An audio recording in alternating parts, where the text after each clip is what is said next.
Deep in the heart of the world's most remote jungles, hidden deep beneath towering canopies and dense foliage, lie secrets that defy all logic. From unexplainable structures to creatures straight out of nightmares, these discoveries have left scientists speechless. No one expected to stumble across an entirely uncharted rainforest in the modern world, yet that's exactly what happened in 2012 when a butterfly expert named Dr. Julian Bayliss spotted something unbelievable. A lush, untouched jungle hidden inside a crater high atop a mountain in Mozambique. This was not some ancient explorer's tale, it was confirmed by Google Earth images and later by a team of 28 researchers who braved treacherous cliffs, dense foliage, and dizzying heights to reach the isolated forest known as Mount Lyco. Once there, the mysteries just kept piling up. They identified never-before-seen species, including a brand new butterfly christened in honor of the mountain itself. Even more baffling were the signs of past human presence. Scattered clay pots suggesting that long-lost communities had somehow found their way up this impossible terrain. No one knows who they were or how they got there,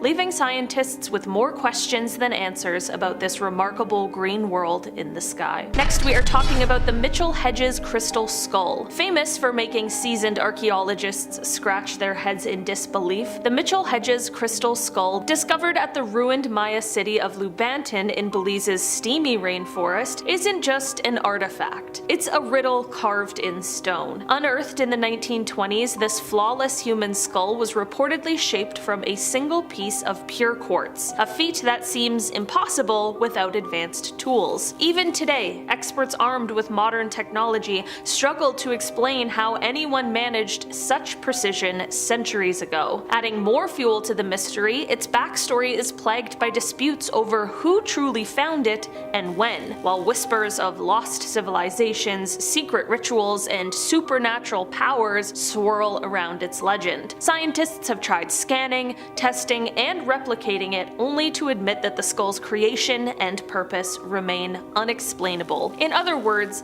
a clear crystal curiosity that refuses to give up its secrets right in the heart of the jungle. Next, we are talking about the giant stone head of the Guatemalan jungle. Few jungle legends leave archaeologists more infuriated than the whispered tale of that colossal stone head supposedly lurking in the Guatemalan rainforest back in the 1950s. There is just one photograph, and it shows a face with strikingly European-like features, nothing like the typical Mesoamerican styles known in that part of the world. What's worse, the carving was allegedly discovered far from any known site, as if whoever made it purposely hid it from prying eyes. Then, before anyone credible could study the mysterious sculpture, guerrilla fighters reportedly blew it to pieces, taking its secrets to the grave. Now all that's left is a single blurry image and a swarm of unanswered questions. Did a forgotten civilization craft it with some lost technique? Was it a hoax? Or did it represent some outsider's influence that never made it into the textbooks? Whatever the truth may be,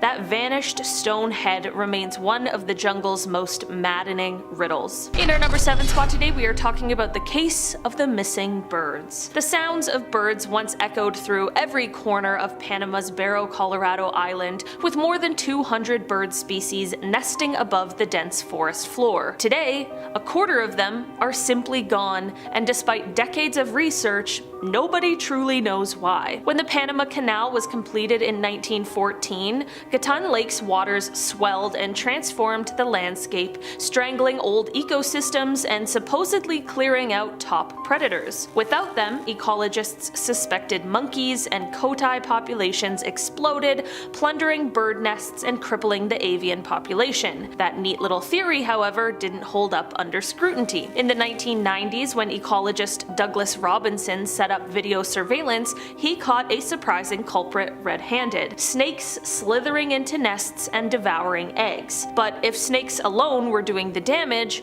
why did more than 45 species disappear by 2000? There's some hidden factors at work here, and decades later, researchers are still stumped. Next, we are talking about the hidden German hideout. Few discoveries spark as much speculation as the deserted stone buildings hidden deep in Argentina's remote rainforest. rainforest, a place where decades-old rumors speak of war criminals escaping justice and entire hideouts awaiting their arrival. Researchers, led by Daniel Chevelzon, recently unearthed 3 mysterious, time-worn structures surrounded by dense vegetation near the Paraguayan border, an area so inaccessible and carefully chosen that it practically screamed secret refuge. Inside, they found old German coins dating back from 1938 to 1944, bits of porcelain marked Made in Germany, and carvings that hinted at a disturbing past. Historians know that as World War II ended, many high-ranking figures from a defeated European regime fled to South America, supported by a network of underground escape routes called rat lines. The plan, it seems, was to stash leaders in safe havens tucked far from prying eyes, and this hidden compound had all the hallmarks of a last resort bolt hole. What's truly puzzling is that the structures appear to have seen little, if any, use. Instead, they've been left to collapse into the jungle, their presence haunting anyone who dares to question how far desperate men would go to vanish into the green, and why this forgotten fortress still stands as an eerie monument to secrets that history has yet to fully expose. At our number 5 spot today, we have the mysterious Amazon rings. Archaeologists still can't wrap their heads around the strange ring-shaped ditches carved deep into the earth of the Amazon long before it grew into the lush jungle we know today. These ancient earthworks predate the rainforest itself, challenging everything we once assumed about when and how this land took shape. Some experts think the rings might have served as defense perimeters, while others suggest they could have been sophisticated irrigation systems or even sacred ceremonial sites. Whatever the truth, these odd formations don't just spark curiosity, they flip the script on the long-held idea that the Amazon was untouched wilderness until Europeans arrived. In our number 4 spot today, we have the lost city of giants in Ecuador. Few discoveries rattle our understanding of the past more than what explorers claimed to find deep in the Ecuadorian jungle a little over a decade ago. Led by native guides, a group of adventurers stumbled upon crumbling ruins that looked like something out of a lost age. Towering stone blocks and what appeared to be a colossal pyramid, roughly 260 feet tall and 260 feet wide, dwarfing even today's skyscraper cranes. Scattered around were impossibly large tools, so oversized that no ordinary human could ever wield them. Local legends have long whispered of giants who once strode through these lands, shaping entire cities as if playing with toy blocks. This find,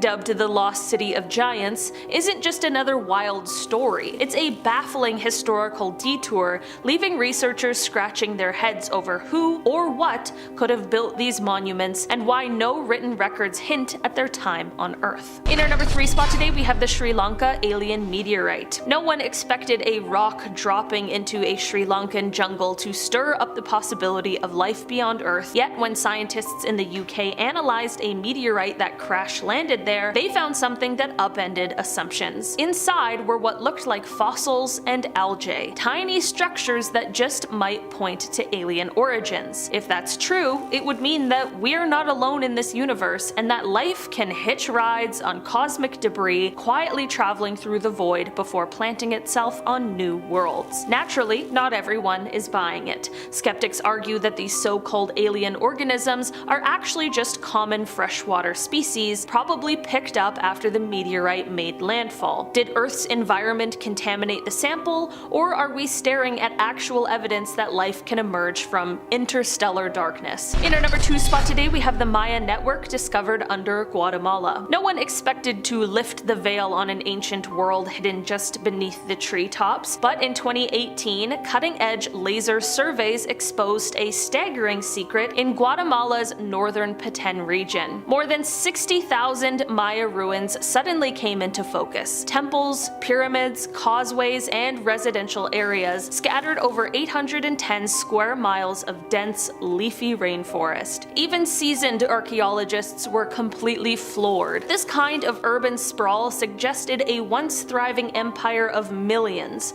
far larger than textbooks had ever hinted. The site lay tantalizingly close to known Maya cities, but these revelations reshaped the map, forcing experts to rethink just how far the Maya had spread and how deeply they influenced their lush homeland. And finally, in our number 1 spot today, we have the man-made rainforest. Not so long ago, ecologists would have bet their reputations that rainforests take eons to form. Yet, on a remote volcanic outpost called Ascension Island, a thriving jungle proved them wrong in record time. In just 150 years, a once barren landscape has given way to a dense green canopy, all thanks to a ragtag assortment of plant seeds dropped off by the British Royal Navy in 1843. Back then, Charles Darwin himself described the island as completely devoid of trees, so seeing it now, alive with towering flora and bustling wildlife, has turned ecological theory on its head. How did these foreign species team up to create something so complex so quickly? Scientists are still scrambling for answers, admitting that this unexpected explosion of life raises big questions about how ecosystems form and adapt. It's a living, breathing reminder that nature can break the rules we thought we knew. Up first on our list, we have the incredibly bizarre appearance of a massive humpback whale in the heart of the Amazon jungle.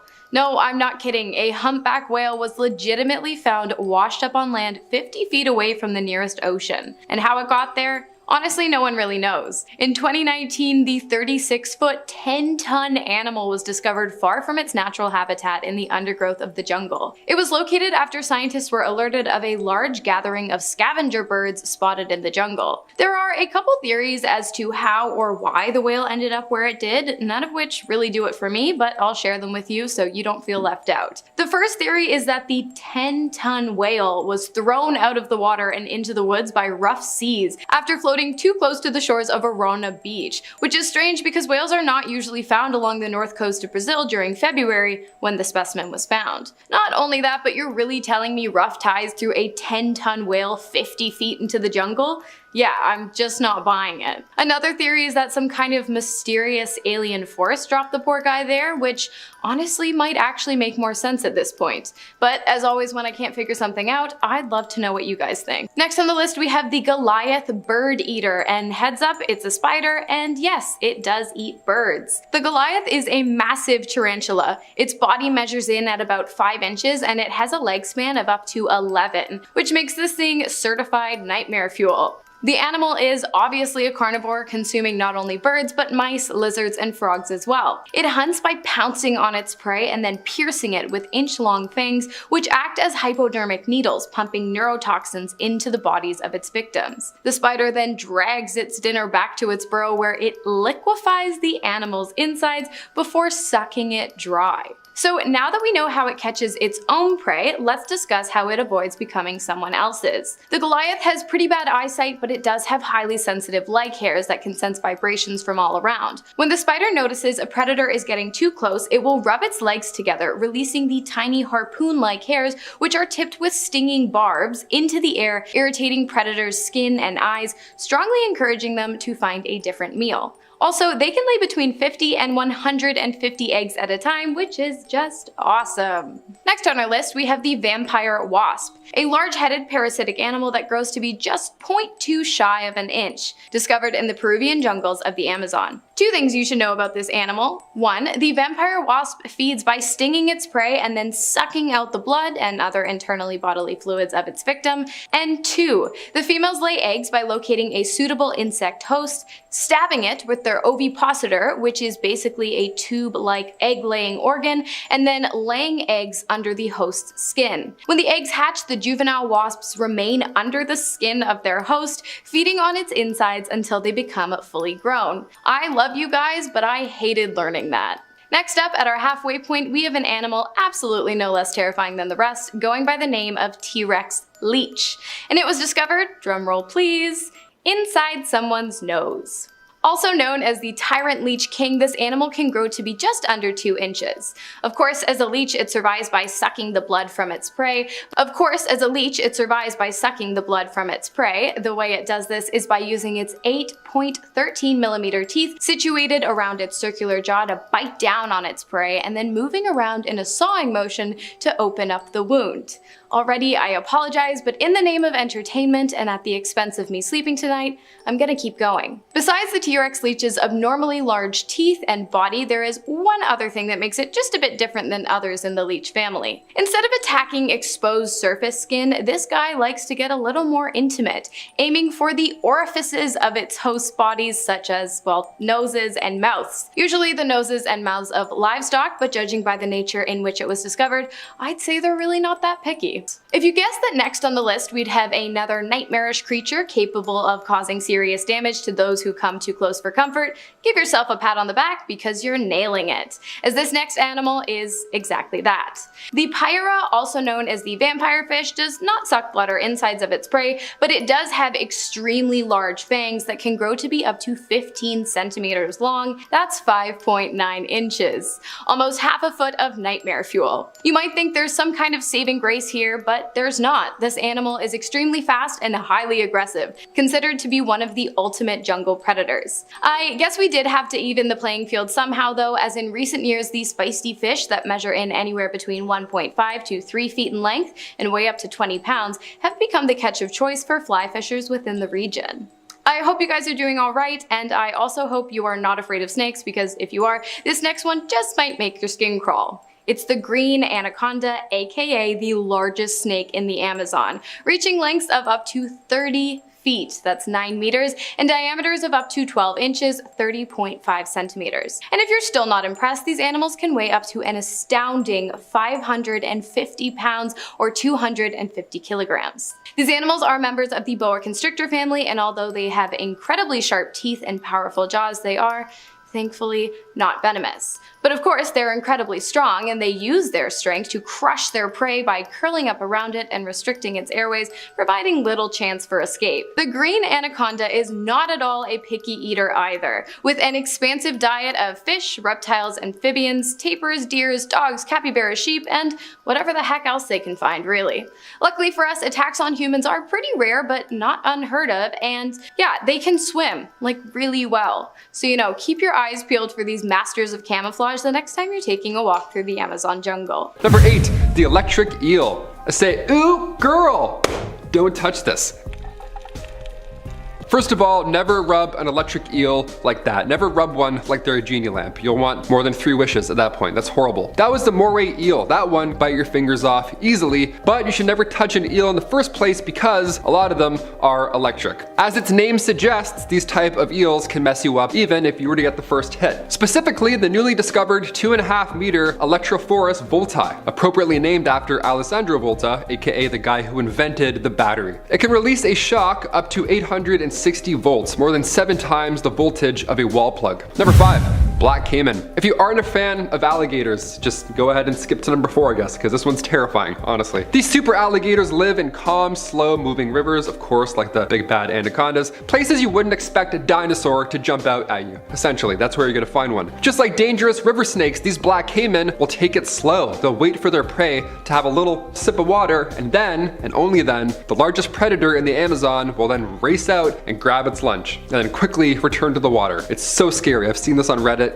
They're fast. They are quite fast. Birds, reptiles, mammals, you name it, this thing can eat it all, and it will eat it all with this big on people. Yeah, human beings. So stay away from the Amazon, stay away from the water. Don't do anything. Don't even go to zoos anymore. Just stop. Don't even exist. Number 3, mosquitoes. These guys suck no matter where you are. But when it comes to the Amazon, oh, it's much worse than you could ever imagine. Of course, as if anything else is not calming in there. Mosquitoes are one of the most dangerous because they can fly. You don't see them coming, and once they get you, too late, the damage has already been done. They have your blood, now they're gonna go sell it on the black web. If you travel to parts of the Amazon rainforest and you don't have yellow fever vaccinations or extremely strong mosquito repellent, then you are going to have an extremely bad time. Yeah, these guys are just clouds of malaria waiting for you to walk right into. And that's so disgusting. I can't even do it. Even cottages, I can't do it. I'm not a fan of mosquitoes. Number 2, bullet ants. Ugh, Ant-Man would not fight this ant. No way. They're called bullet ants because their bite feels like a bullet wound, so that is a promising start, my friends. It's also referred to as a Paraponera clavata. The bullet ant is commonly found in tropical rainforests in Central and South America. Their sting is considered the most powerful in the world, hence the, bullet alias, and its effects can last 24 hours. That's a long time to be in a horrible amount of pain. These guys get you in a colony though, game over. There's a good chance that you won't survive that. One was bad enough, let alone a colony? Oh, that's terrible. Its venom is so powerful that currently these ants are being studied for its use as a pesticide. So we're sacrificing ants in order to further their research on how to sacrifice ants. Next up, we are keeping things cold-blooded with the bushmaster snake, a highly venomous genus of the pit viper family. The predominantly nocturnal reptile, whose diet consists largely of small mammals and birds, enjoys the damp forest floors of the Amazon rainforest. While you'd think a 6 to 12 foot, 11-pound snake might be hard to miss, this clever animal has been known to camouflage itself into the mud, grass, and fallen leaves, allowing it to better hunt for prey as well as protect itself against its very few predators. The fangs of the viper work like hypodermic needles, administering some of the deadliest snake venom in the world on demand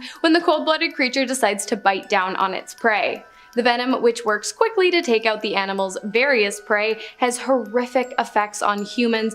When the venom is injected, it quickly enters the bloodstream, causing vomiting, severe abdominal pain, diarrhea, sweating, low blood pressure, slowed heart rate, incoagulable blood, and shock. Luckily, there is an anti-venom available for this snake's bite, but even still the symptoms are known to last up to 24 hours. And of course, without the anti-venom, death is pretty much a given, with human deaths by bushmaster bites racking up to an astonishing 84 in just 14 years between 2001 and 2015. Now, I know I've mentioned this before, but growing up in the islands has given me kind of a soft spot for sharks, and also educated me on the fact that more deaths per year are caused by falling coconuts than shark attacks. So naturally, I found it quite unnerving to learn about the highly aggressive nature of the bull sharks residing in the Amazon rivers. Also, I didn't know that sharks could live in rivers, let alone freshwater ones. Well, apparently while there is a general rule that sharks are only able to exist in bodies of salt water, it appears that the bull shark is somewhat of an exception.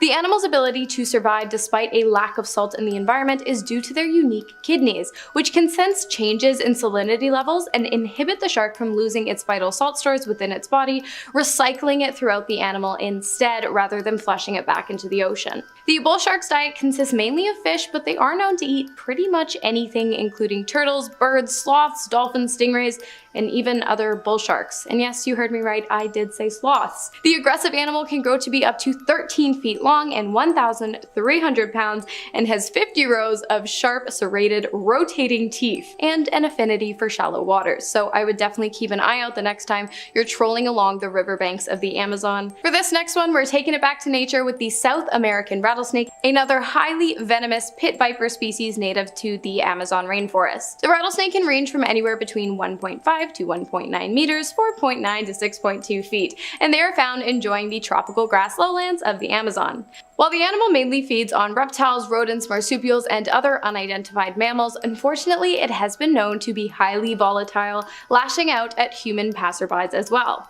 The good thing is, most attacks come with warning signs, a raised head and body posture, as well as continuous rattling of its tail. When the snake does bite, however, venom injection is almost instant, and if its victim does not receive adequate treatment in a timely manner, death is pretty much a bona fide guarantee. The venom is made up of a mix of hemotoxins, myotoxins, and neurotoxins, and while it's pretty gnarly stuff, there is actually an upside to it. In recent years, scientists have actually figured out a way to isolate certain properties of the South American rattlesnake's venom and have been able to use them to synthesize a vaccine for HCV, hepatitis C, which is the leading cause of liver disease in humans worldwide. So I guess it's not all that bad. Alright you guys, last on our list today we have the Candiru pea fish, a parasitic fish that you do not want going anywhere near your bits and bobs. The Candiru, also known as the toothpick fish, generally inhabits the gills of catfish found in the Amazon rivers,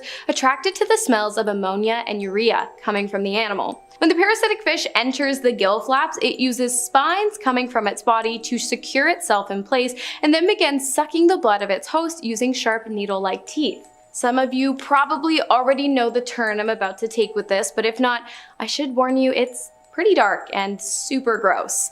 Not only have these fish been known to swim in the small orifices of other fish, but on rare occasions, confused by the scent of urea coming from humans, they tend to take a wrong turn and end up somewhere they are most definitely not welcomed.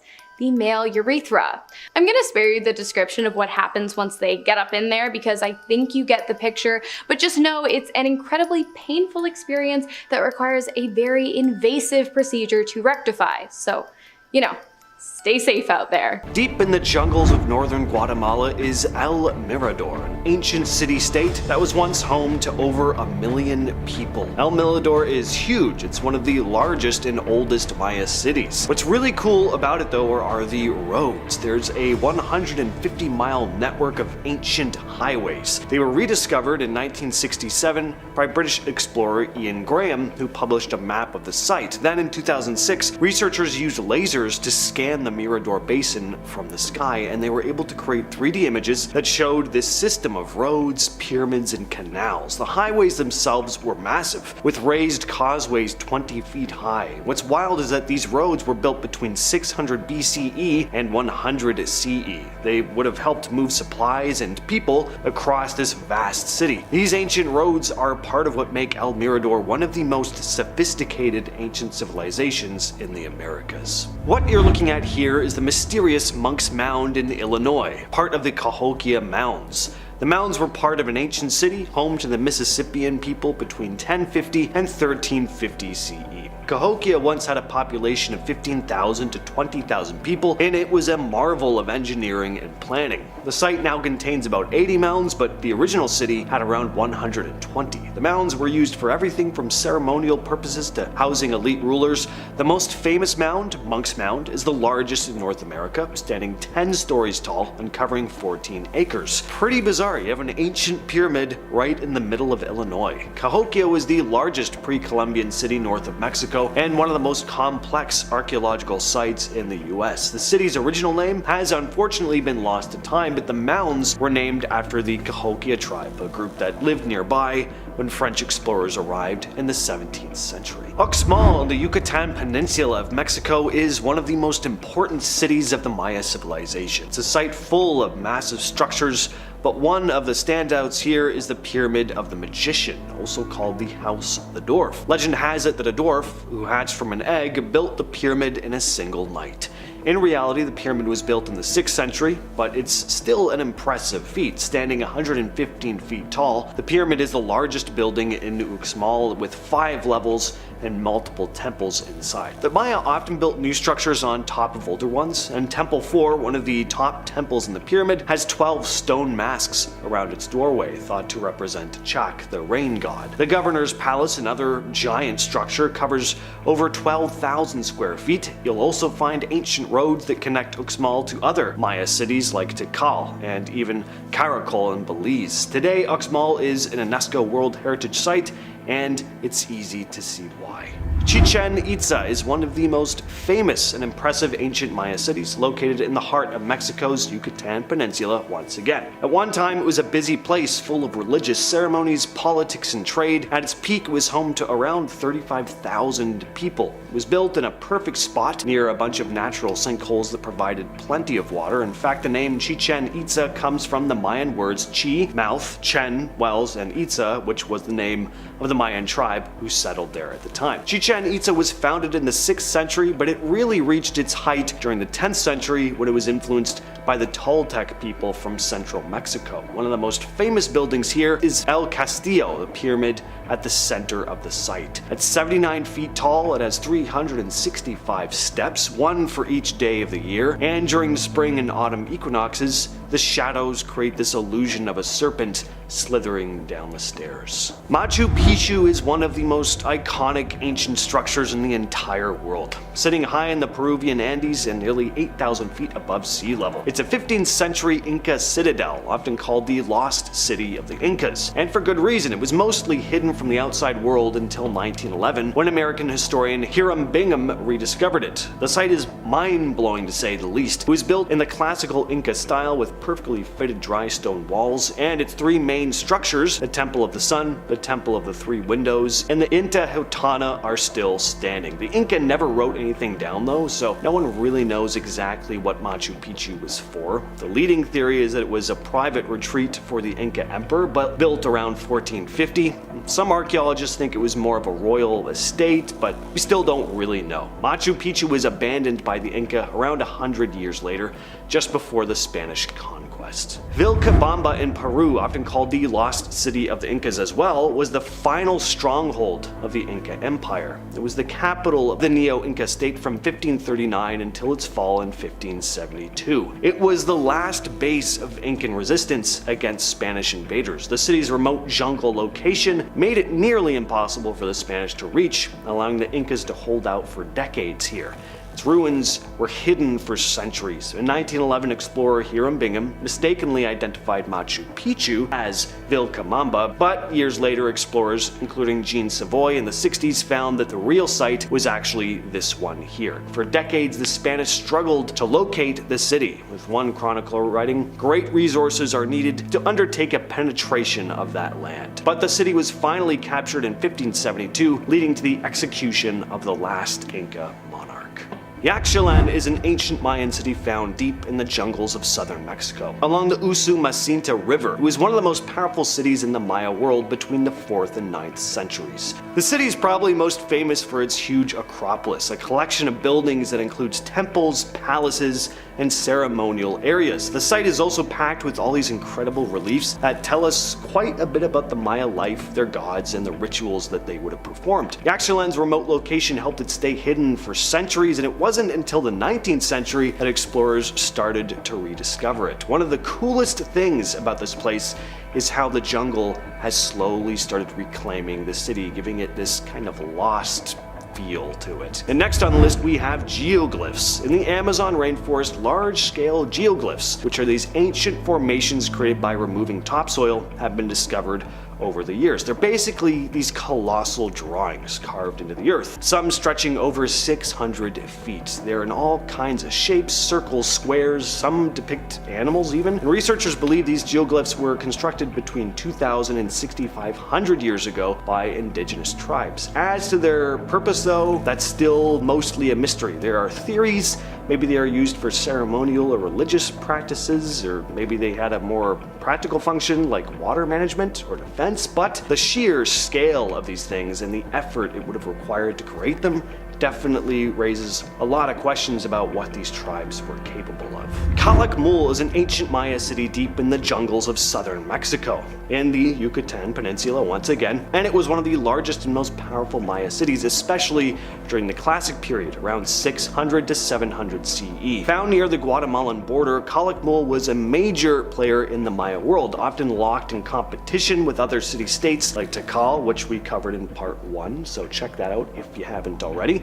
The city is massive, covering more than 70 square kilometers, but it's most famous for its massive pyramids. The largest pyramid, known as Structure 1, stands over 145 feet tall and is one of the tallest Maya pyramids ever discovered. It's so big that it even dwarfs other pyramids in the region. Teotihuacan is one of the most impressive and mysterious ancient cities in Mesoamerica, sitting just 25 miles northeast of modern Mexico City. At its peak, it was the largest city in the Americas, with a population that could have reached up to 125,000 people, making it one of the world's biggest cities during its time. The city is famous for its massive pyramids, the Pyramid of the Sun and the Pyramid of the Moon. These monuments are massive, the Pyramid of the Sun standing at 200 feet high, making it one of the largest pyramids in the world. But Teotihuacan has more than just those giant stone structures. It also had a sophisticated layout with multi-family apartment complexes, wide avenues, and intricate murals that now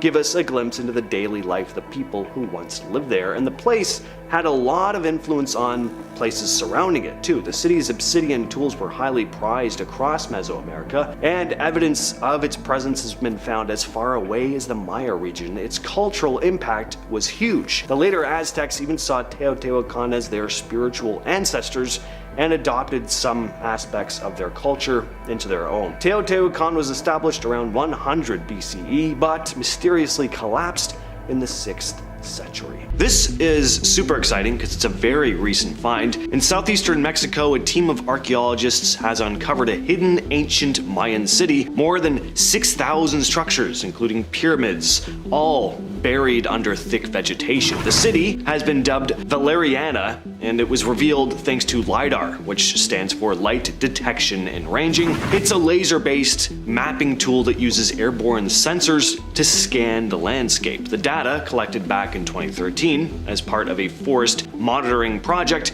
wasn't actually being used for archaeology, but when researchers took a closer look, they saw this sprawling Mayan city. And according to Luke Thomas, the study's lead author, our analysis revealed not only a picture of a densely settled region, but also a lot of variability. End quote. This wasn't just a small settlement, but a large city, potentially home to 30 to 50,000 people between 750 and 850 CE. The city was hidden in plain sight, with farmers unknowingly working among the ancient ruins. And it's amazing because 6,764 structures have been found, and as Thomas put it, there is much more to be discovered.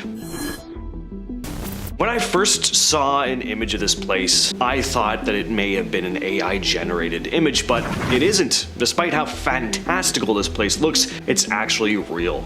This is the Sigiriya rock fortress in Sri Lanka. High in the jungles of Sri Lanka, there's a towering rock fortress that doesn't look like it should exist. Sigiriya, also known as Lion's Rock, was built in the 5th century CE by King Kashyapa, who constructed this place on top of a giant boulder that rises 200 meters or about 650 feet above the ground. To enter the place, visitors had to climb this massive staircase that passed through the mouth of this colossal lion sculpture. After Kashyapa completed the palace, his brother launched an attack. Kashyapa's army abandoned him, and the king's wives jumped to their deaths from the top of the rock, and the fortress eventually was captured and fell into ruin. For centuries it was forgotten, first as a royal palace, then as a Buddhist monastery.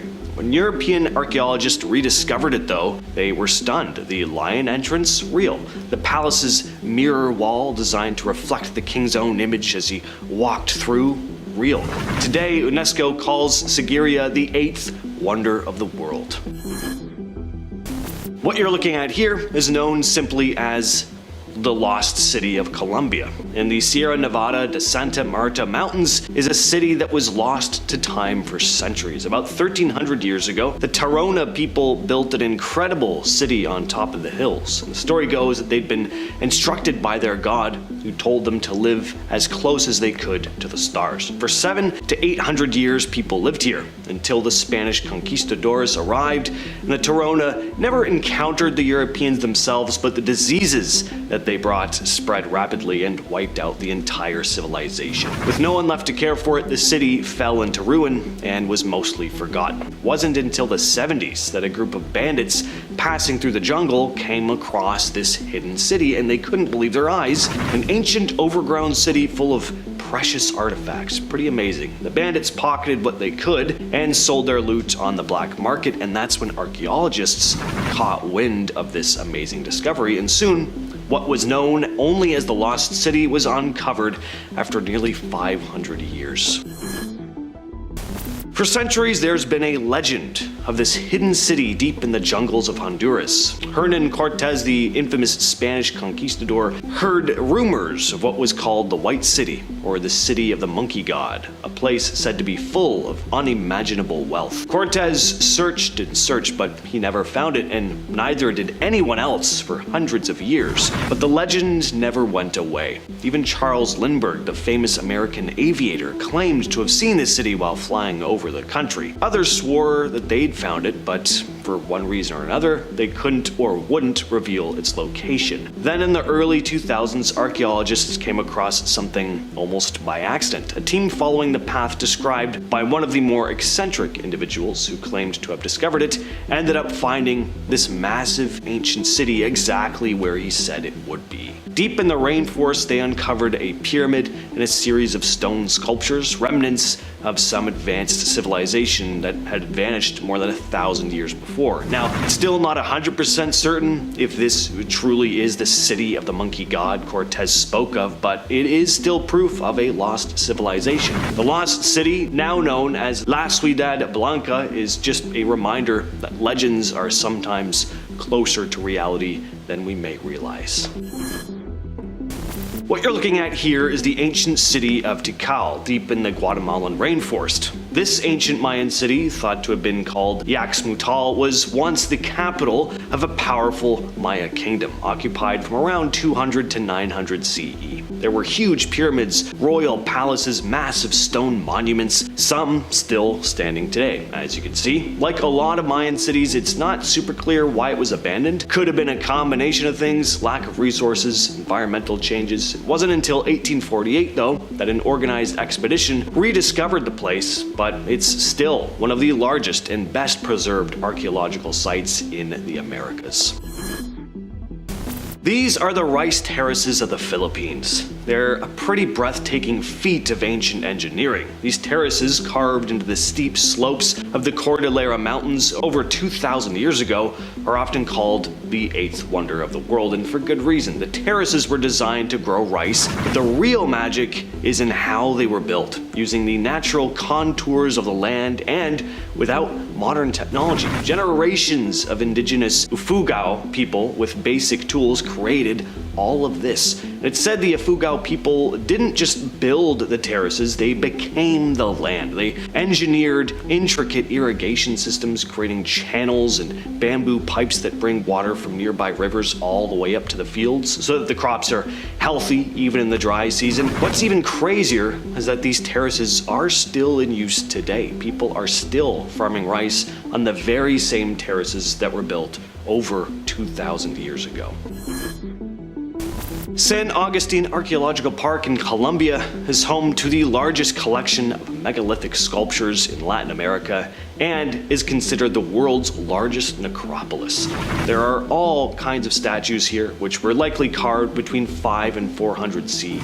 You'll find gigantic anthropomorphic figures of jaguars, crocodiles, and birds. Some statues stand as high as 23 feet, or about 7 meters. Others are smaller, but still very impressive. We still don't know exactly who created them or why. What is clear is that a lot of the statues appear to guard burial mounds, which means maybe the ancient culture believed in protecting the deceased in the afterlife. The site was first documented by a Spanish monk in the 18th century, but it wasn't until much later that serious excavations happened. And today, San Agustin is an UNESCO World Heritage Site with over 500 statues scattered across more than 50 square kilometers.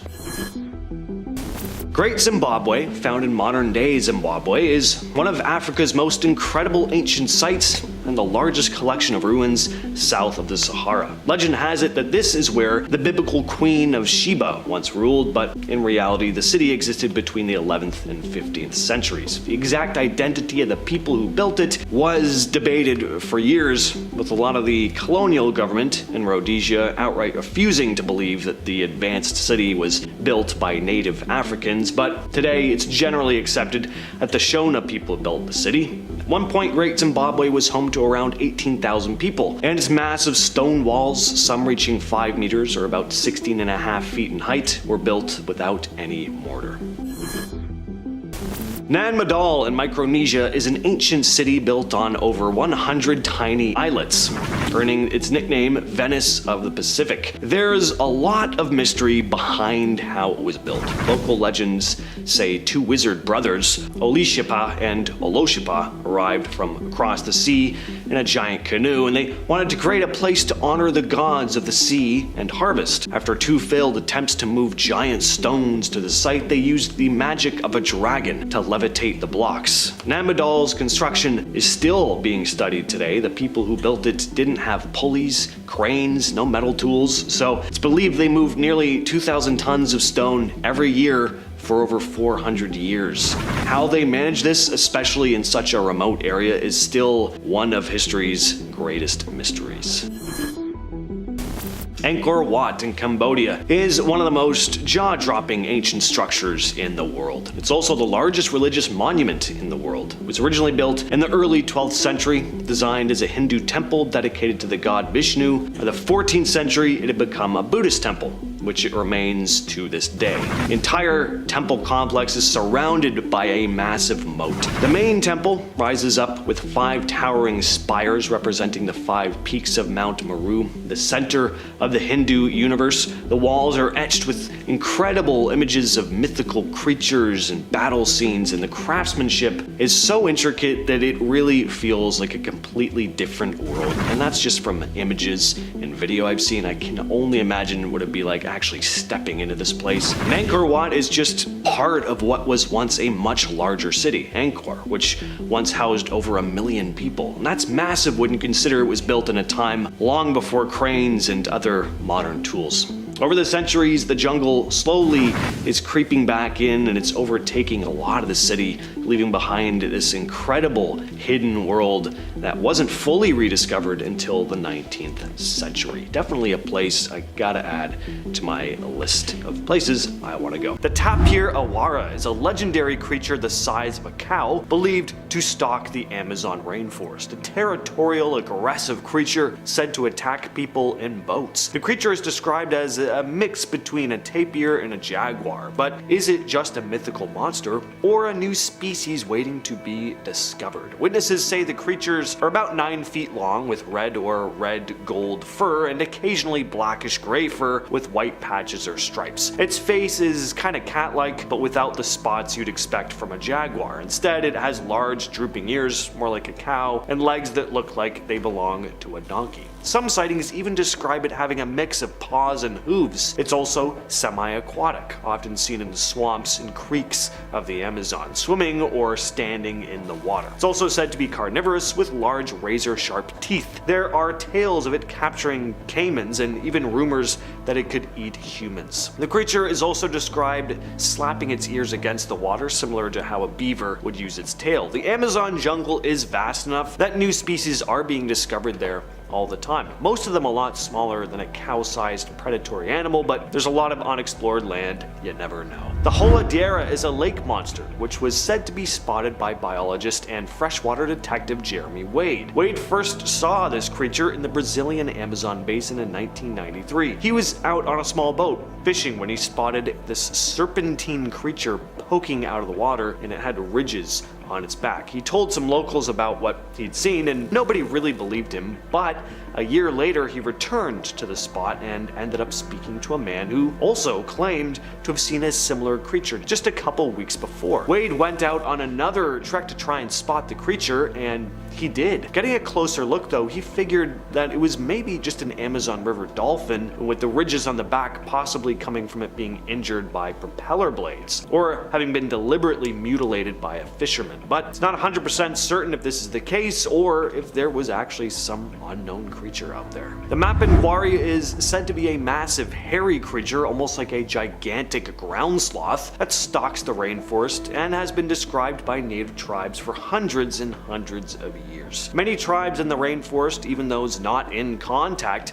tell tales of a massive creature roughly 7 to 8 feet tall, emitting a powerful odor that can disorient hunters. Described as either roaring or fetid, this creature is known as the Mapinguari. Researchers have organized expeditions to try and find this rainforest giant, but no bones or scat samples have ever been discovered. Some scientists speculate that the Mapinguari legends might be rooted in ancient encounters with the last giant ground sloths in the Amazon, possibly dating back around 10,000 years, when these sloths are believed to have become extinct. If this extinction date is inaccurate though, the interactions with humans might have occurred more recently. Now, there are cryptid stories from all around the world, lake monsters, tons of variations of Bigfoot, and we've covered tons of them on the channel, but when it comes to cryptids in the Amazon, it's really not that far-fetched. Again, the Amazon forest is just massive and dense. a majority of it is just unexplored, and it could be filled with tons of animal species that are still unknown to the scientific world. But away from the cryptids for a bit, the black caiman is actually known to exist,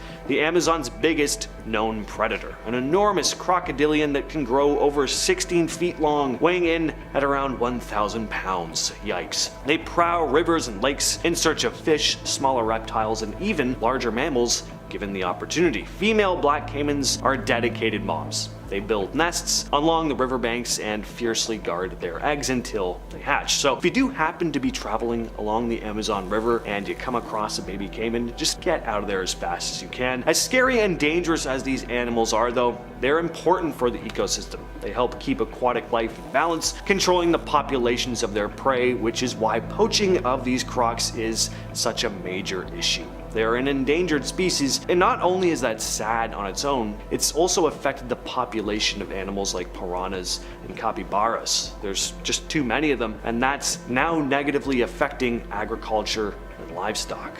The Brazilian wandering spider is one of the most venomous spiders in the world. They're highly venomous. Their bites can cause excruciating pain and can even be fatal to humans. What makes these spiders really interesting is their hunting style. Unlike many spiders that just sit and wait for prey to come to them, the Brazilian wandering spider wanders around in search of prey. They're proactive about where they get their food.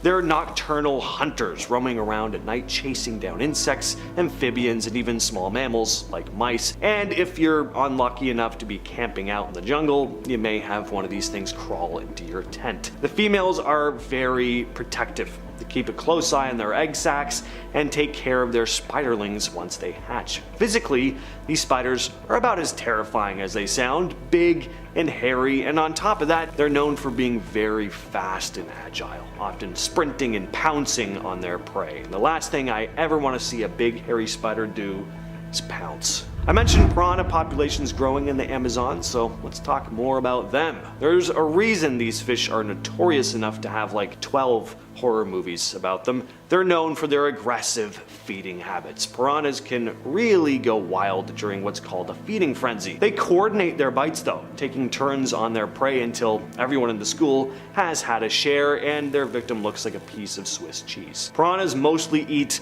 other fish, but will also attack insects, crustaceans, and even small mammals. Piranhas they're kind of like zombies. Individually, not that scary, but a whole pack of them and you have a problem. And piranhas form schools that can number in the hundreds.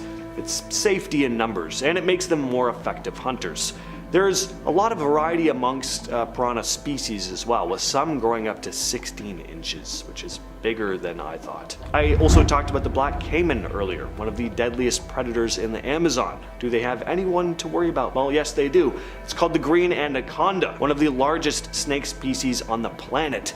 There are longer snakes out there, but none are as heavy and thick as green anacondas. Females often reach up to 550 pounds, and they can grow over 29 feet long with a thickness of about 12 inches. These beasts rely on their incredible muscular strength to constrict and suffocate their prey before eating them whole. And their diet is pretty diverse, including animals like capybaras, deer, caimans again, and even jaguars. Another one of the most dangerous animals in the Amazon jungle.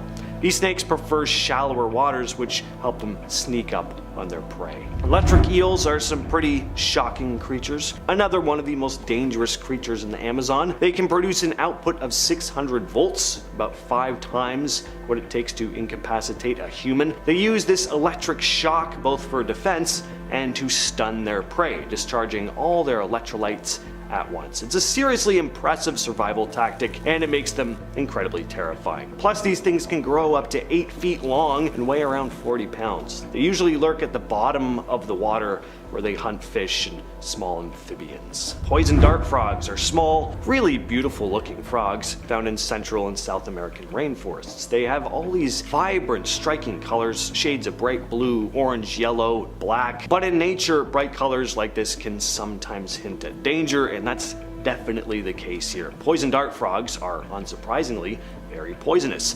They secrete poisonous toxins through their skin, making them one of the most poisonous creatures on Earth in general. There are lots of different species of this frog. One of the most poisonous is the golden poison frog, which is pure bright yellow. These frogs are very small, but they're very powerful in terms of toxicity. The toxins they produce are potent enough that just a single golden poison frog has the potential to take out as many as 20 men. That's nuts. The poison dart frog gets its name from the indigenous tribes of Central and South America who use the toxic secretions from these frogs to poison the tips of blow darts. By applying the frog's toxic slime to the dart tips, they turned their hunting tools into even deadlier weapons. Interestingly though, when in captivity away from their natural environment and diet, poison dart frogs actually lose their toxicity. They actually get their toxic powers from these foods that they're able to eat in the wild, like certain types of poisonous ants and mites. Finally, let's talk about all the legends of giant snakes slithering through the dense Amazon forest. Ones other than the green anaconda, even bigger. Massive sized anacondas do exist. Again, I guess every anaconda is technically massive, but there are legends about ones larger than any documented by science for thousands of years. One explorer who claimed to have come across one is Percy Harrison Fawcett, the guy who apparently found the lost city of Z. These giant snakes are often described as being over 40 feet in length and incredibly girthy. The longest known snake we have on record was a python measuring in at 32 feet. So while on an expedition in Bolivia, Fawcett claimed to have come face to face with one of these massive sized serpents. And not only that, he said he slayed the thing, which was approximately 62 feet long and at least 1 foot in diameter. Pretty outlandish, but I mean, what do you think? Was he just full of it? Or did they see a big snake and just misidentified its true length?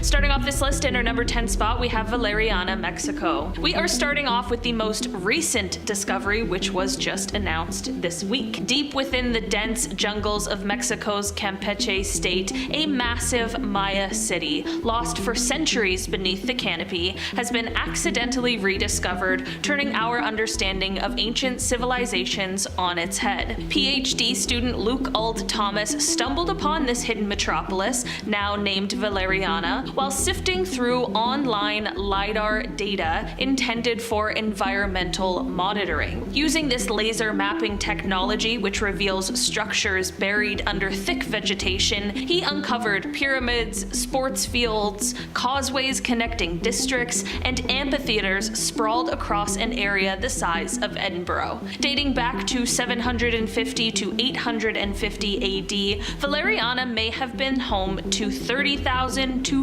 50,000 people, more than the region's population today. Astonishingly, this lost city lies just a 15-minute hike from a major road near Ishpuil, yet it remained hidden because the jungle had entirely reclaimed it. The discovery challenges the old notion that the tropics were inhospitable to advanced civilizations, unveiling instead a rich and complex Maya culture that thrived here, with thousands of buildings including plazas with temple pyramids and evidence of sophisticated urban planning. Valeriana offers a captivating glimpse into a world that was never meant to be found. In our number 9 spot today, we have El Mirador in Guatemala. Hidden deep within the jungles of northern Guatemala is El Mirador, an ancient Maya city that remained lost for nearly 2,000 years. Once a thriving metropolis and the capital of the Maya civilization, it housed around 200,000 people and featured monumental structures like the Ladanta Pyramid, one of the largest pyramids in the world by volume. Archaeologists like Richard Hansen have been unearthing its secrets, revealing a sophisticated society that existed centuries earlier than previously thought. The city boasts massive pyramids, intricate friezes depicting mythological hero twins, and an extensive network of causeways connecting it to other Maya sites. Isn't it astounding that such an advanced civilization could vanish into the jungle only to reshape our understanding of history when it was rediscovered?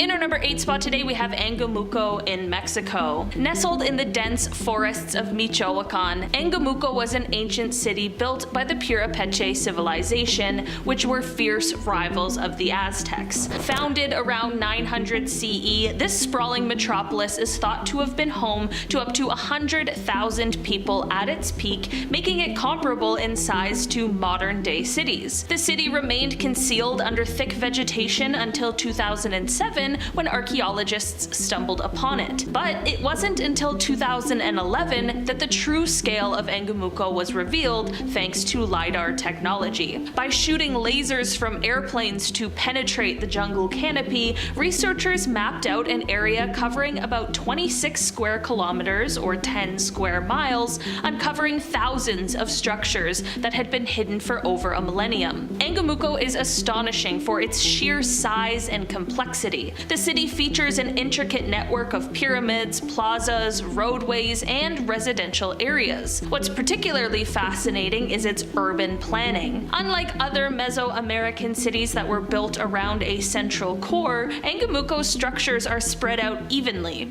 almost like a grid. This challenges previous notions about urban development in ancient civilization. Isn't it kind of mind-blowing that such a massive city, bustling with life centuries ago, could just vanish into the jungle and escape our notice until recently? It definitely makes you wonder what other secrets are still hidden beneath the trees, waiting to reshape our understanding of history.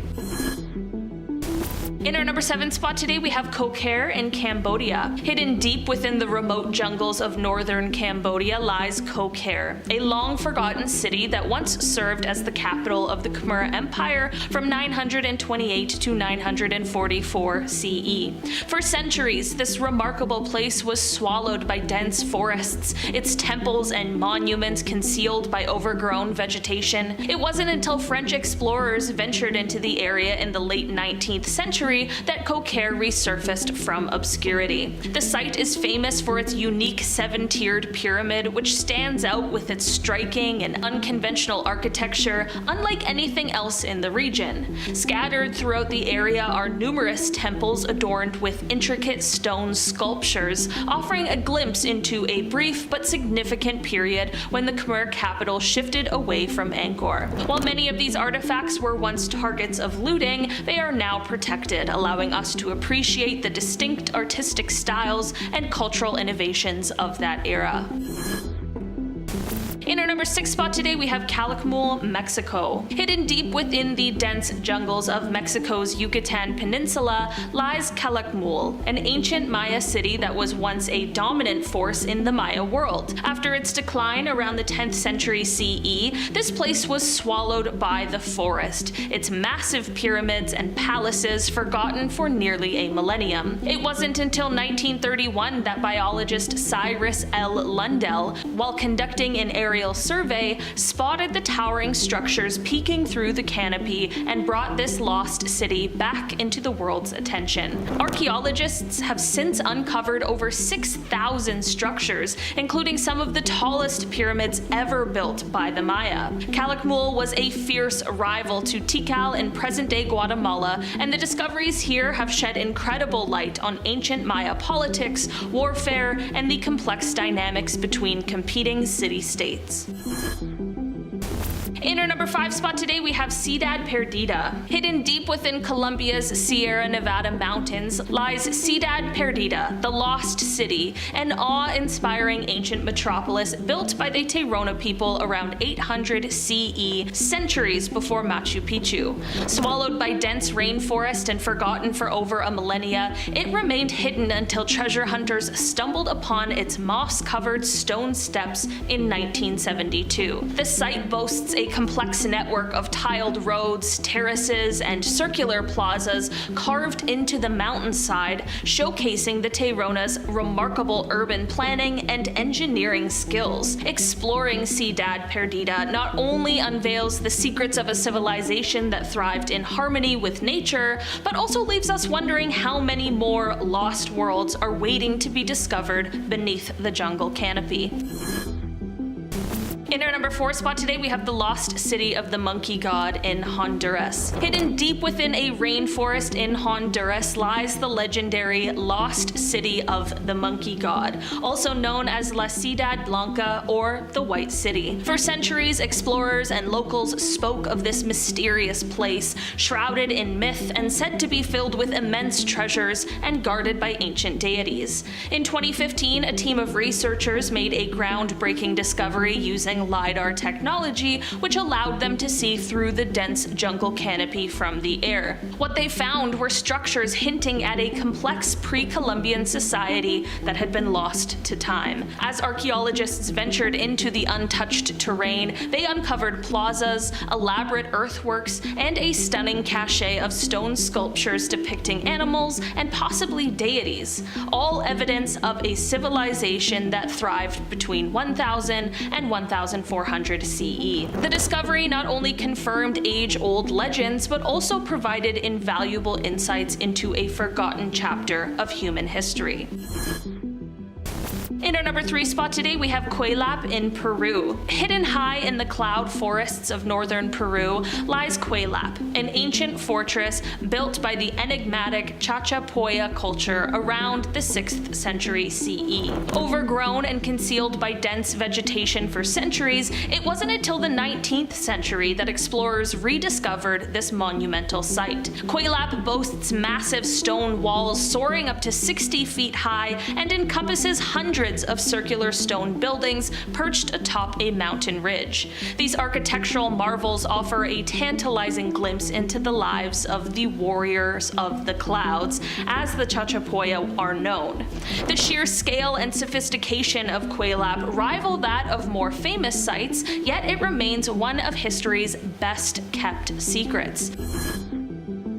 In our number 2 spot today, we have the secret Amazon city. Hidden for millennia beneath the dense canopy of the Amazon rainforest, an enormous ancient city has been unearthed in the Upano region of eastern Ecuador, radically altering our understanding of Amazonian history. Previously, it was believed that the Amazon was home only to nomadic tribes or small settlements. But this city, built around 2,500 years ago and inhabited for up to a millennia, tells a very different story.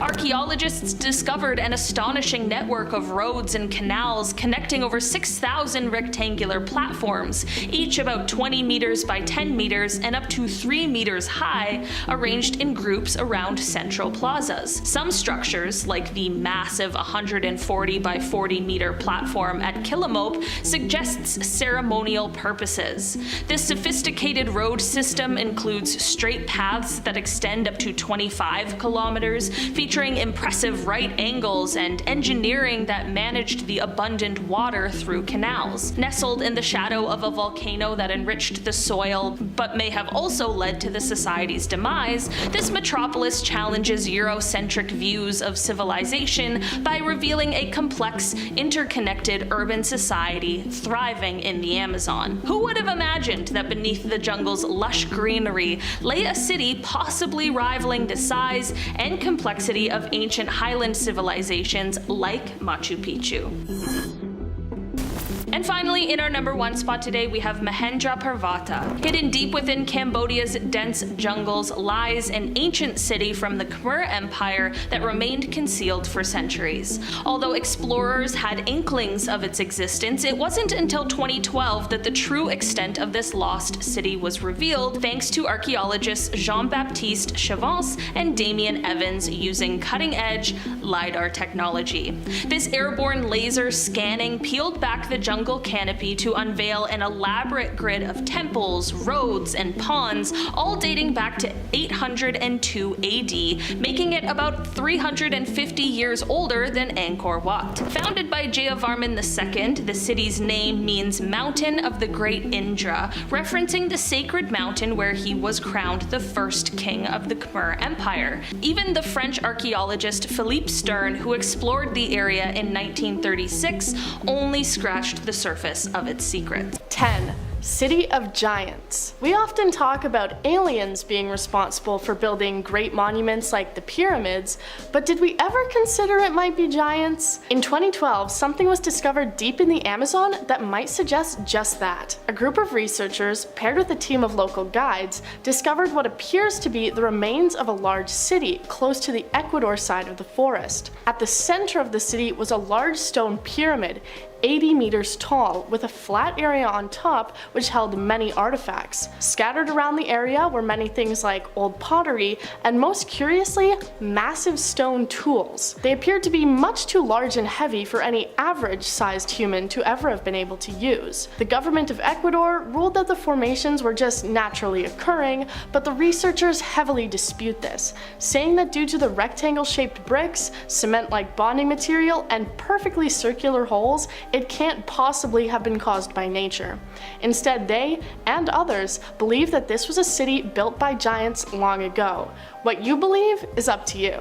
Number 9. The Mapinguari Monster. There are many different tribes scattered throughout the Amazon, some without contact to each other, and some without contact to even the outside world. Yet one thing that they all have in common are their stories of a large 7-foot-tall rainforest beast, similar to many cultures' depictions of Bigfoot. The creature is described to be bulletproof and having long hair.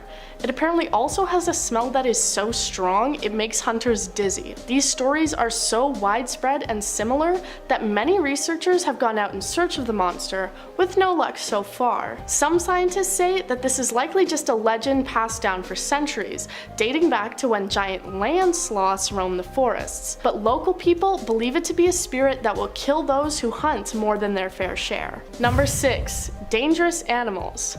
Well, we've somehow made it this far without mentioning the many scary and terrifying creatures hiding within the depths of the forest. Life in the forest has evolved these creatures to have many unique and frightening abilities in order to survive. Let's start with perhaps one of their most famous, piranhas.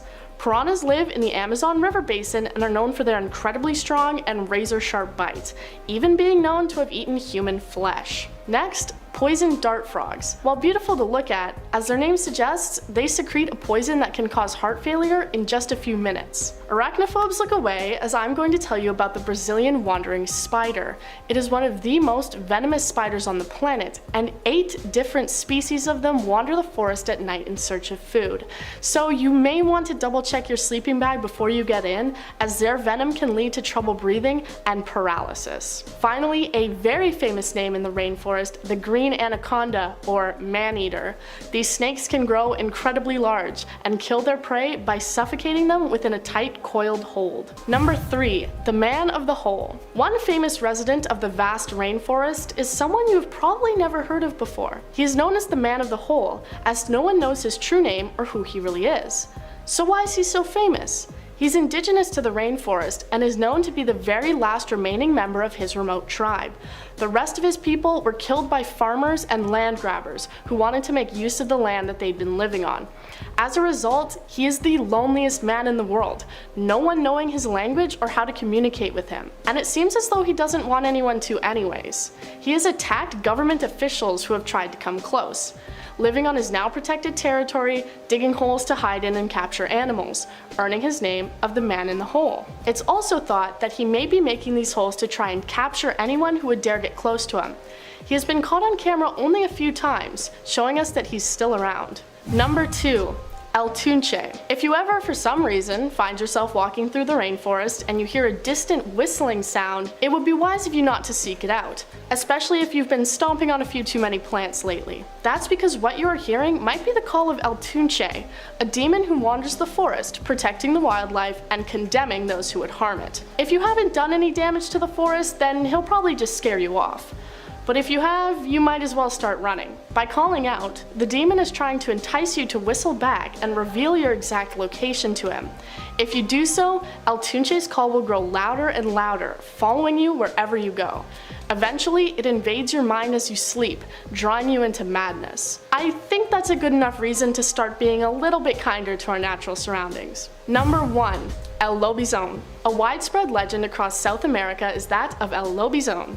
It is a werewolf-like creature that can be seen walking on all fours and also on its hind legs. Different from Western and Hollywood interpretations and depictions of werewolves, El Lobizón is not created through a bite, but instead born. Any seventh son that is born in an unbroken line of boys will become the creature, usually transforming around their 13th birthday. The stories have caused people to abandon, give up, or even kill their own seventh son. Every full moon, the boy will transform into the wolf-like creature, hunting down prey with unmatched speed and endurance. While just a legend, with a place as vast as the rainforest, who knows if El Lobizón isn't hiding in those darkest hidden corners. Starting off this list in our number 10 spot, we have the peanut head bug. Of course, there is a scientific name for this bug that certainly makes it seem more sophisticated, but the peanut head bug definitely sounded a lot more fun. These guys love to live in tropical forests and can be found in Mexico as well as both Central and South America. Okay, so there's a few crazy things going on with this bug, so let's start off with the elephant in the room, which would be the peanut head.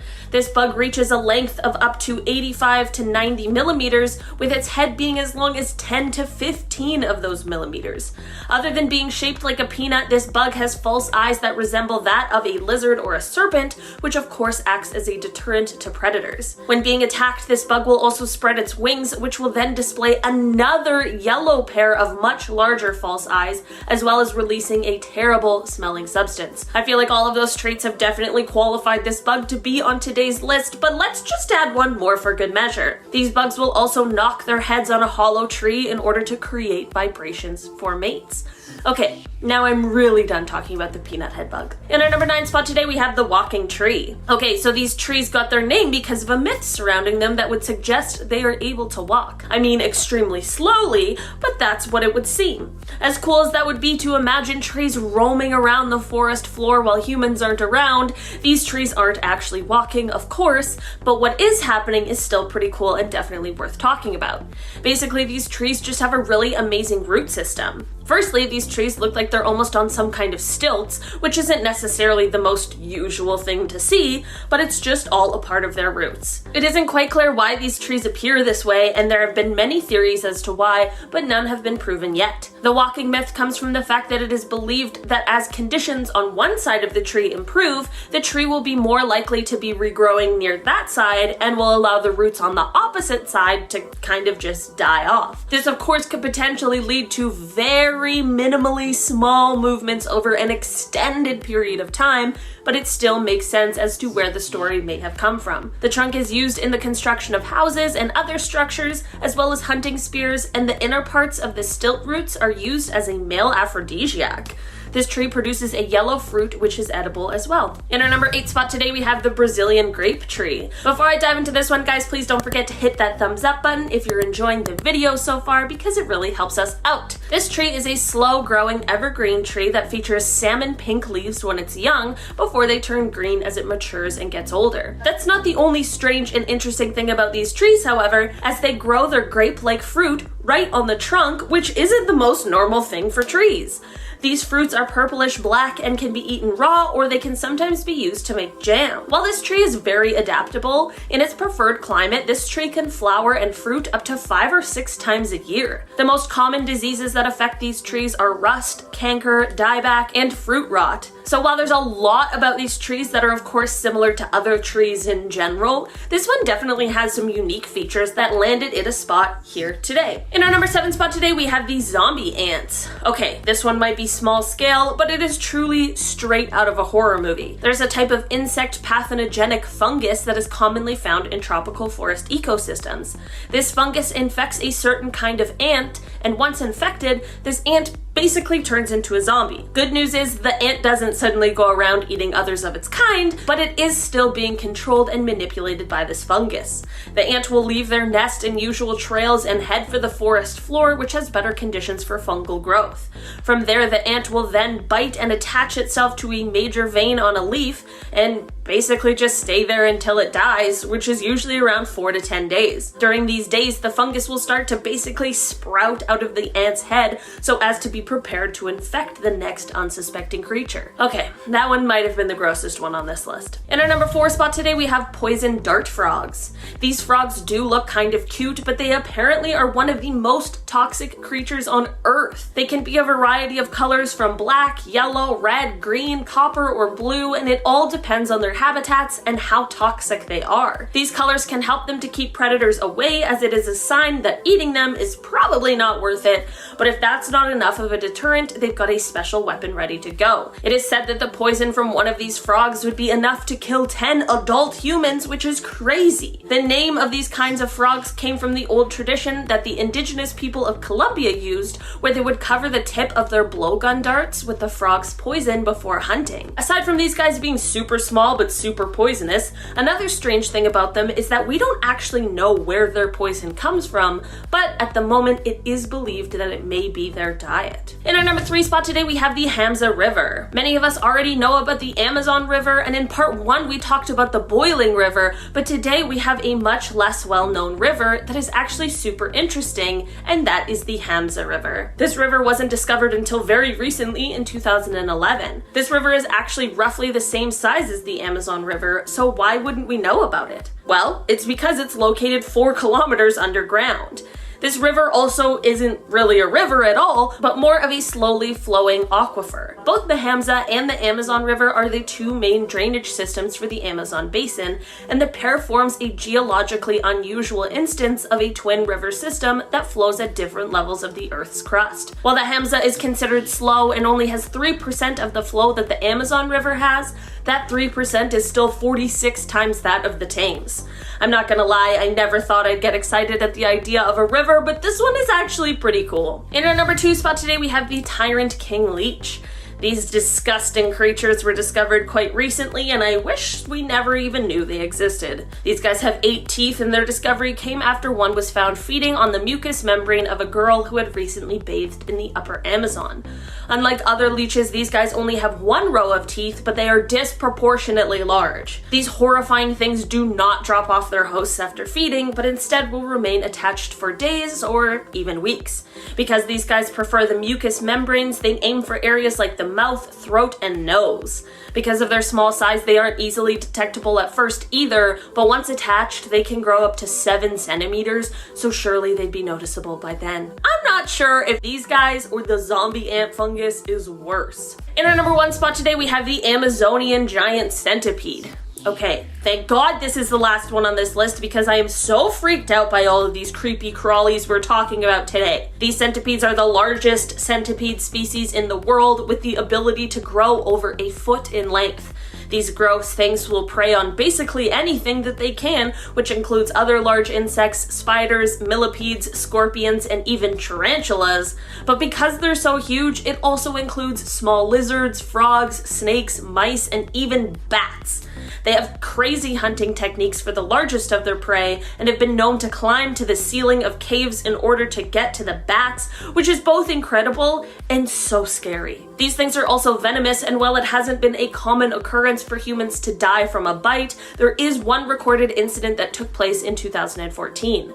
This incident happened in Venezuela, and a person passed away after being bitten by one of these giant centipedes after it had hidden itself inside of an empty soda can. There are a lot of dangerous things crawling around on the forest floor of the Amazon, but this one might take the cake on being the most disgusting looking. Starting us off, in at number 10, we have the boiling river that is over 100 degrees Celsius. It's getting much hotter. Turns out this place is real.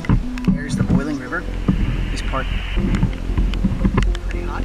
If you fall in there, you would be cooking yourself. This river is also called Lambamba or Shene Lemishka, which means boiled by the heat of the sun, although some of the heat is actually geothermal. And it is known to be the only boiling river in the world. Andres Russo is a geoscientist, conservationist, author, science communicator, and educator who became the first scientist granted permission to study the boiling river of the Amazon back in 2011, so that was pretty recent. Imagine a river, hot enough to kill you, said to be the home of a powerful Amazonian water spirit. That place is real, and I've been there. From the boiling waters of the Amazon to now a water lily so big and so strong it can actually hold up an average person's weight, well, this mammoth of a lily comes in at number 9. The lily is called Victoria amazonica. It is known as the largest of the lily family. One thing we know about the Amazon rainforest is that it has a very unique climate and it has a lot of rainfall, which makes everything a lot bigger, including this lily pad. I mean, aren't these things just for frogs? This can probably house like the world's population of frogs. Okay, maybe not, but you guys get the point. This lily pad can reach up to 3 meters in diameter. And just like that, number 8, we have the Jesus Christ lizard. Is this real life right now? Who is naming these things? These Jesus Christ lizards have the capability of running on water, and it's pretty amusing to watch. So I'm about to show you guys what these lizards are capable of by... Moving into number 6, we have the frog who has nothing to hide. We're talking about the glass frog that is commonly found in the Amazon rainforest. These glass frogs are transparent. You can see everything inside. They're typically characterized by their skin, which is so translucent you can see their organs. For scientists, this latest discovery is a good sign. I think it's so creepy. Imagine that we're all translucent and you can see everyone's insides. I mean, that would freak me out. I wouldn't want to know what everyone's eating. We actually have another animal and another frog on this list. There are so many frogs out there though. Doing the research for this, I was like, wow. Moving on to number 2, we have the indigenous tribe who live in the Amazon rainforest. I've been so fascinated with this. I really have been. There are about 400 to 500 indigenous tribes. They are very isolated from the outside world. In fact, they have no contact with the outside world. The Yanomami tribe is the largest tribe in the rainforest, and they have about 20,000 people, and they live near the border of northern Brazil and southern Venezuela. Many other tribes only have about 20 to 30 people in it. In these tribes, there are 180 different languages spoken. I just think it's so crazy that, you know, we're all living in 2019, but we still have people in the world who are living in the Stone Age. Like, to those people, we are from the future, or we are what they call aliens. Starting off this list in our number 10 spot, we have pink dolphins. There's a few weird things going on with these guys, but let's start with the most obvious, which is of course their color. These residents of the Amazon River are the largest of all river dolphins, and adults end up acquiring a strange pink coloring, which is more prominent in the males. Scientists aren't exactly sure why these guys are pink or why their color comes later in life, as they are born with a more gray color that is usually expected of dolphins. There are of course theories as to how they get their colors, however, with the most common being the thought that the color is brought on by scar tissue that results from either rough games or fighting with other pink dolphins or predators. I said at the beginning of this point that they are strange for a few reasons, and while their super unique and gorgeous color is one, the other has less to do with them and more about a very interesting legend that surrounds them. Legend goes that these dolphins actually transform into very handsome men in the evenings, and during this time they hypnotize and seduce young women before turning back to dolphins again near sunrise. The origins of this myth are rooted in some pretty dark cover-ups, so I think it's best if we just lay that one to rest and let these dolphins not take the blame for humans' awful behavior. In our number 9 spot today, we have the boiling river. It is pretty common knowledge that the Amazon is home to the longest river in the world, but there is another river found in the Amazon rainforest that is equally as astonishing, but for a very different reason. The boiling river got its name for being exactly that, as it is a river that is near a boiling point at all times. The water temperature reaches up to 93 degrees Celsius, which is just shy of the boiling point, and the steam coming off of the surface of the water is an obvious warning to all living creatures that it is absolutely unswimmable. You could, however, poach an egg in this river, although that's probably not the recommended cooking method. There is still debate around the source of heat for this river, but as of right now it is believed to be entirely natural and geothermal. Despite the river not being near any active volcanoes or geothermal vents, it is quite an anomaly. There are of course more local legends that state the river is a place of power and that the Mother of Waters is responsible for the creation of this incredible and strange river. Either way, just don't swim in the river and everything will be fine. In our number 3 spot today, we have the corpse flower. Okay, we're back with another strangely large thing, and this time it is another flower that is called the corpse flower, which is a terrible nickname for a flower. This flower is deep green on the outside and a beautiful burgundy color on the inside, and it also also features the world's largest unbranched inflorescence in the world. Both male and female flowers grow inside of the same inflorescence, but the females bloom first, with the males following in a day or two, which usually prevents the flowers from self-pollinating. These plants usually require 7 to 10 years before the initial blooming period, and after that, the blooming tends to be fairly sporadic. Some will take another 7 to 10 years, and some are able to bloom every other year.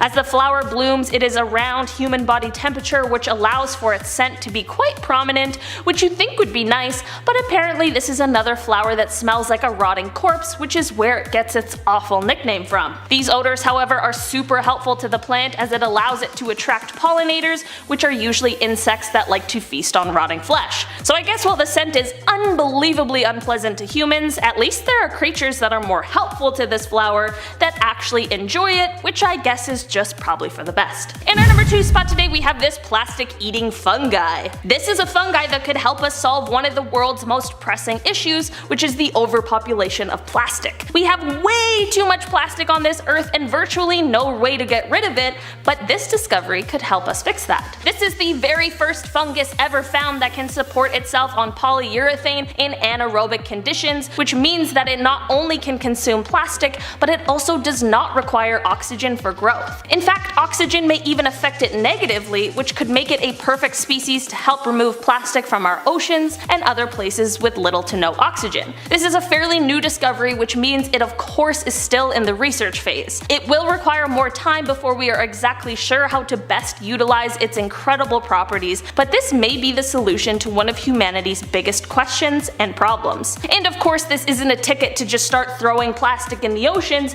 and should serve as a reminder to us all that our Earth is full of unbelievable things, and if we stopped ruining it for a second, we might be able to realize its full potential and see just how lucky we all are to have such a beautiful planet. In our number 1 spot today, we have silkhenge. Okay, we already talked about one spider that was actually pretty cool, and begrudgingly I have to talk about another one because it also is equally as unbelievable, but here's the strangest part about it. We don't even actually know what the spider is. There is some kind of spider that is making what is referred to as silkhenge. This piece of spider art was first discovered in 2013 by Troy Alexander, who posted a photo of it on the internet asking for help in identifying it, but no one could help because it's a totally unknown phenomena. These structures are created by spiders and help with reproduction because they're actually protecting eggs. There's one main spire that is constructed of spider silk, and that is where the eggs are contained, and then surrounding that spire is a sort of circular fence that is also made of spider silk. The name comes from its similar appearance to Stonehenge, and no one knows what kind of spider is making these insane structures, or if it's a multitude of different kinds of spiders. Either way, it certainly is one of the most astonishing things being created by a tiny, mysterious creature. At number 10, we have the animals are going to die.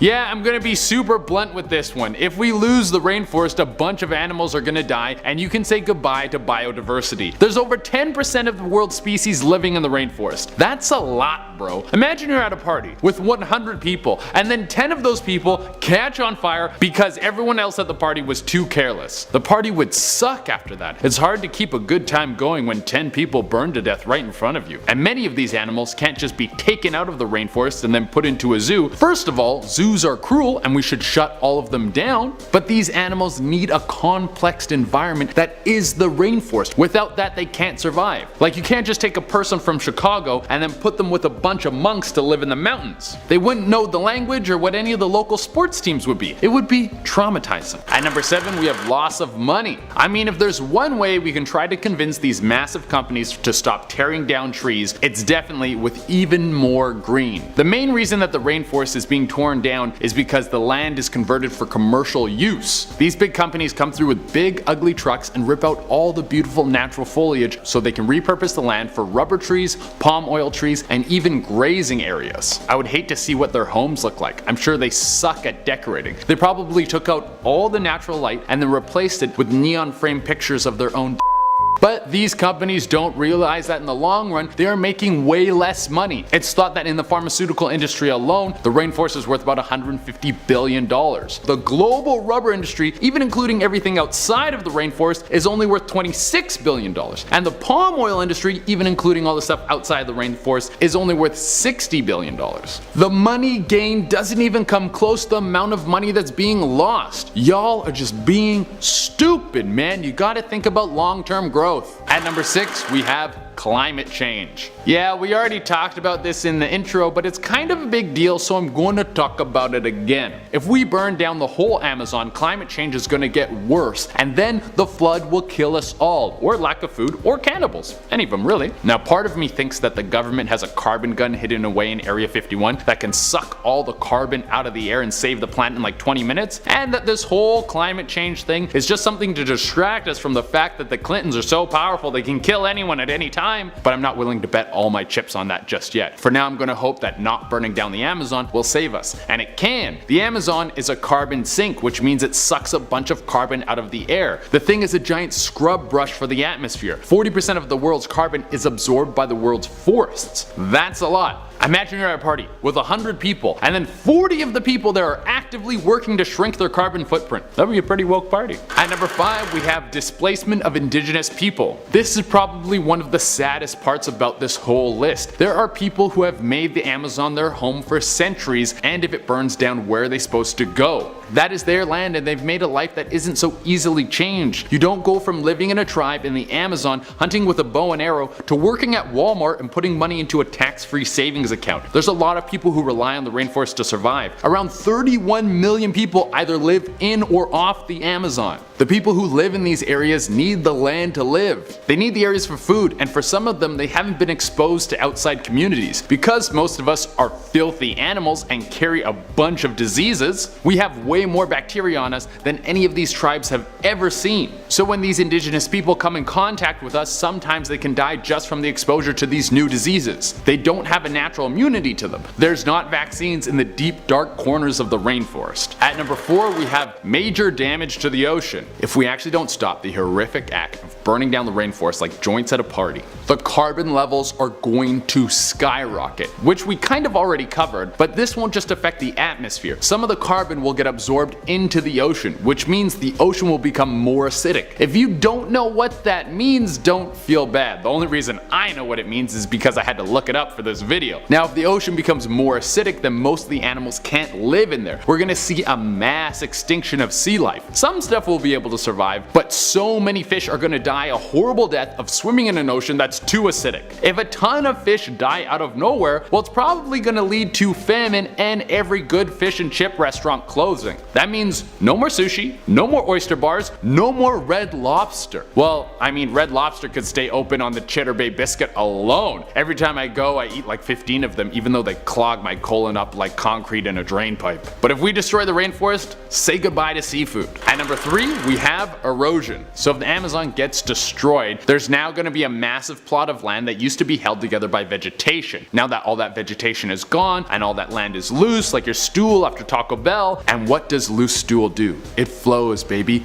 Oh, it flows fast. And that's what that loose stool land is going to do. This will cause mudslides and a whole bunch of other natural disasters. On top of that, the rainforest is what fertilizes the soil. So all that flowing earth will be unfertilized. And then when it smashes into farmland, it will make that soil unusable. Basically another situation that leads to massive famine where we all become cannibals and eat our friends. Number 2, we have evapotranspiration. A big word for my little brain. What the hell is evapotranspiration, you may ask? Well, it's when plants give off vapor from their leaves in the process of photosynthesis. This goes up into the atmosphere and makes clouds, and then it comes back down as rain. The whole thing is the circle of life. But you may think that it's not a big deal. How much water vapor comes off of plants and gets turned into clouds? Well, a lot. An acre of corn can produce 4,000 gallons of water vapor a day, and somewhere between 10 to 15% of water vapor in the atmosphere comes from plants. And this will stretch super far. The decrease in rainfall will stretch as far as the Sierra Nevada, and areas between the Amazon will be seeing a decline of 50% in rainfall. Areas like California have already seen the effects of deforestation in the form of drought, which leads to massive fires. So not only will we all be cannibals, but everything will be on fire. And number 1 on our list, it won't come back. This isn't something you can just fix by planting seeds. The whole thing would be gone for good. The Amazon rainforest is a delicate ecosystem that was formed 56 million years ago when the world was hot enough to create rainforests. So the conditions that it takes to create a beautiful ecosystem like that are gone. And we already covered how the soil would be crap, the rain would be gone, the plants and animals would all be dead. The rainforest would all be gone. So we get one shot at saving this thing, guys. Let's try to do it right.